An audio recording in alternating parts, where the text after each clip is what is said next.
A igreja propõe e mostra para o fiel que é o seguinte, o ato sexual entre duas pessoas é o ápice do amor.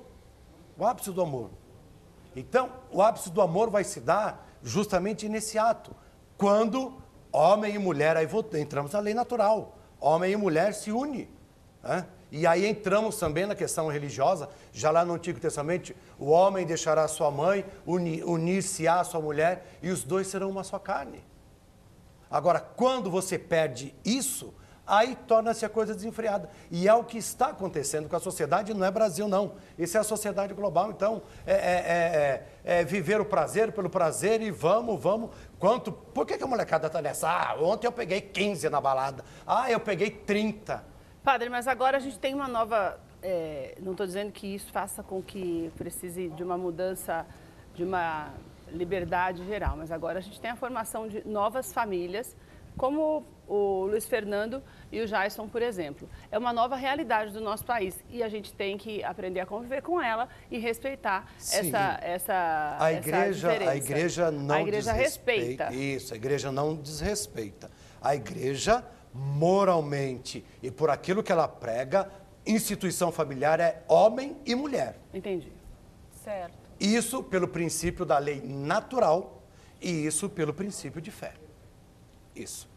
Como eu dizia, da questão, de um modo geral, tanto para o hétero como para o homo, a questão de você se colocar numa condição de castidade, né? Isso serve para qualquer situação. E nesse caso, em relação ao homoafetivo, a igreja os convida a renunciar o desejo da carne, eu já falei uma outra vez isso aqui também, né? A renunciar o desejo da carne e se abster, se associando ao próprio sofrimento. Então, padre, agora espera. Stop. Espera, porque o senhor falou justamente, a gente tem dois convidados que podem falar sobre isso. Pois é. A renúncia, a renunciar ou assumir, ou né, assumir, Dani? né? Porque o próprio Luiz mesmo, ele já foi casado, né? E ele assumiu gay há 17 anos, né? Tem 3 filhos e não era feliz. A opção sexual dele era outra e hoje ele encontrou um parceiro, né? Que é o orientação. Oi? A orientação sexual, porque opção fica associado no imaginário cultural brasileiro, no imaginário político. Opção é como se você tivesse mais de uma opção de alguma coisa. Quando você tem a orientação sexual e identidade de gênero, veja, ele não escolheu isso.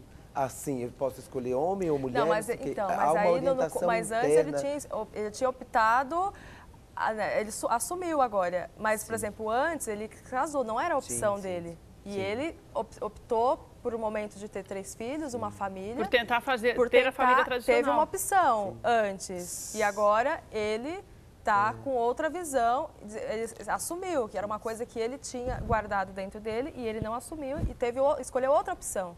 E agora ele está com outra família agora. Como que você vê isso, Luiz? Então, essa transição, valores, tudo. Um gancho disso que eu já ouvi aqui, o que eu posso dizer? Deus me pôs no mundo do jeito que eu sou. Eu já nasci numa família comum, padrão, como o padre falou há pouco, né? Dentro da moralidade, né? Da igreja, uma família padrão. Um pai, uma mãe, irmãos, onde eu era totalmente diferente dos meus irmãos, internamente, desde pequeno.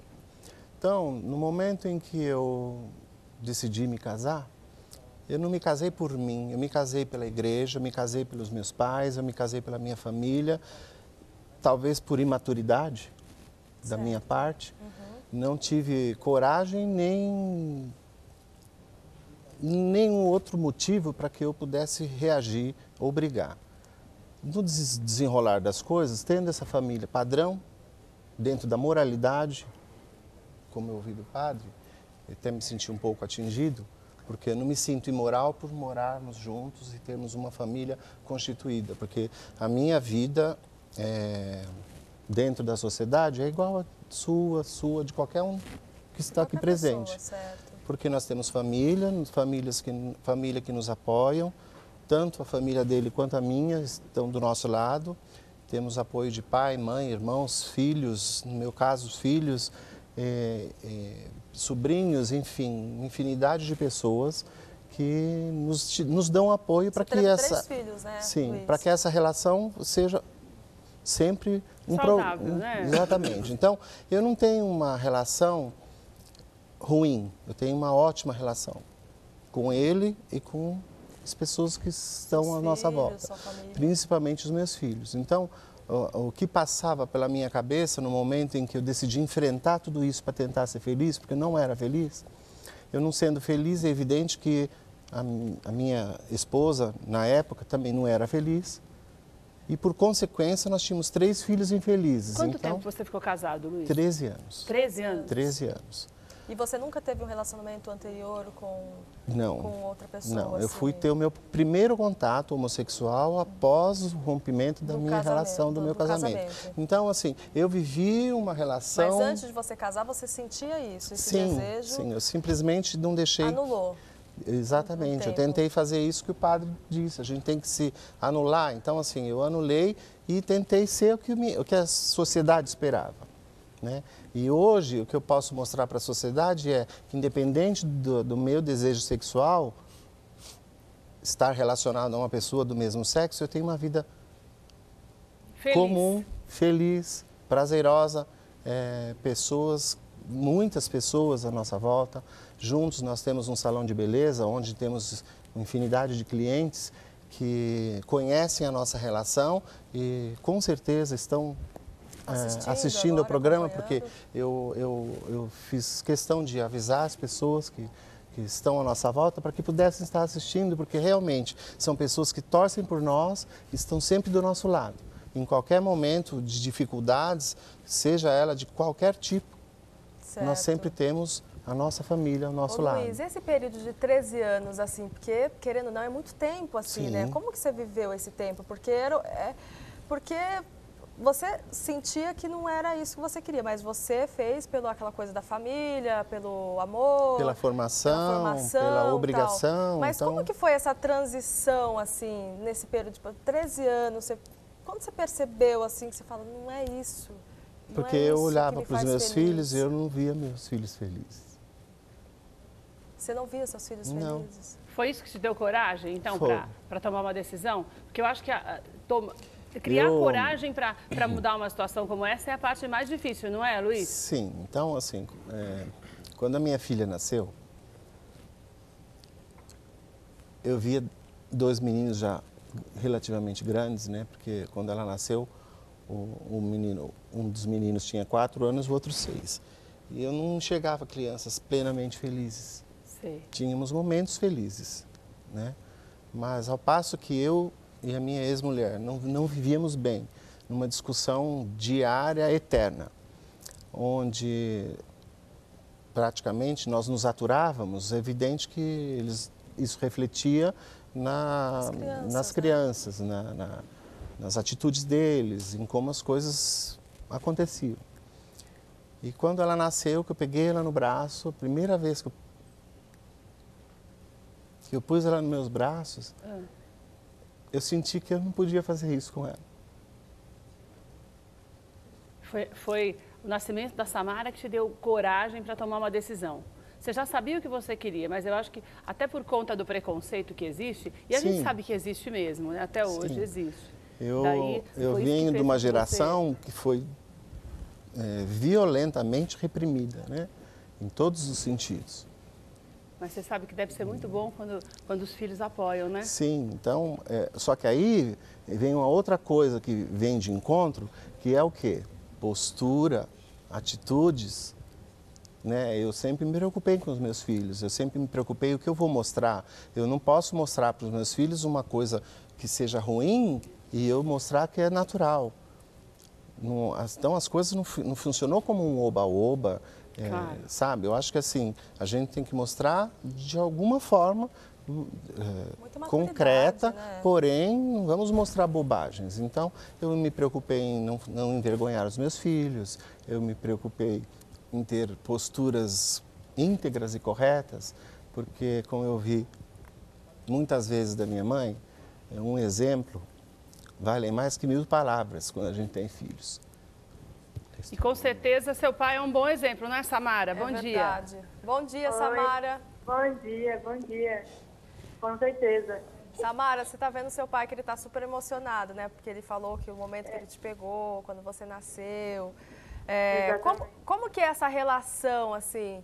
Nossa, como você é linda, eu tô vendo uma foto. Você é do meio?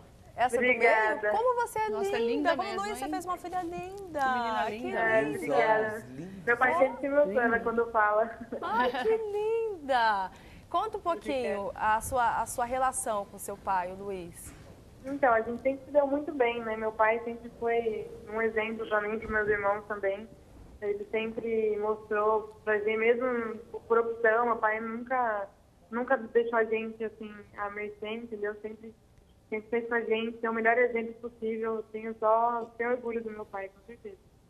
Samara, você cresceu num lar diferente por conta da opção do seu pai. E isso, de uma certa forma, influenciou na sua adolescência. A gente sabe que existe o preconceito, né? Mesmo que as pessoas não admitam, a gente sabe que existe esse preconceito, né? E o seu pai com certeza fica emocionado pelo fato de vocês darem esse apoio para ele. Mas foi difícil entender na adolescência? Assim, não foi difícil para mim, assim. Eu sempre entendi, meu pai sempre me contou, nunca me escondeu.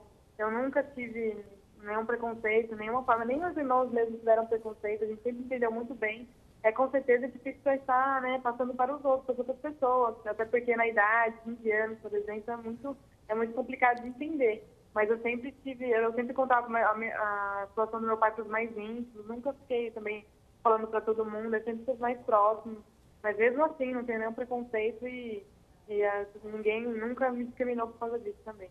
Certo. Luiz, eu vejo que você fica super emocionada de ouvir, né, a sua filha falar. O que você sente, assim, ouvindo ela falar? Né? Porque pelo que percebo, assim, vocês têm muito diálogo, assim, tem muito respeito, né, um com o outro, muita intimidade, eu senti, assim. Sim, com certeza. Eu parti do princípio que é melhor a verdade dura do que a mentira mole. Né? Então, eu encarei sempre tudo de frente, sempre com a verdade. Então, sempre que existiram algumas perguntas relacionadas à minha sexualidade, quem faz uma pergunta está pronto para ouvir a resposta. Então, sempre tiveram a resposta da minha boca na íntegra. Então, houve uma cumplicidade muito grande da minha parte para com os meus filhos e vice-versa. Né? São filhos maravilhosos, muito bem-sucedidos e que não têm problemas emocionais porque cresceram sabendo que o pai é gay.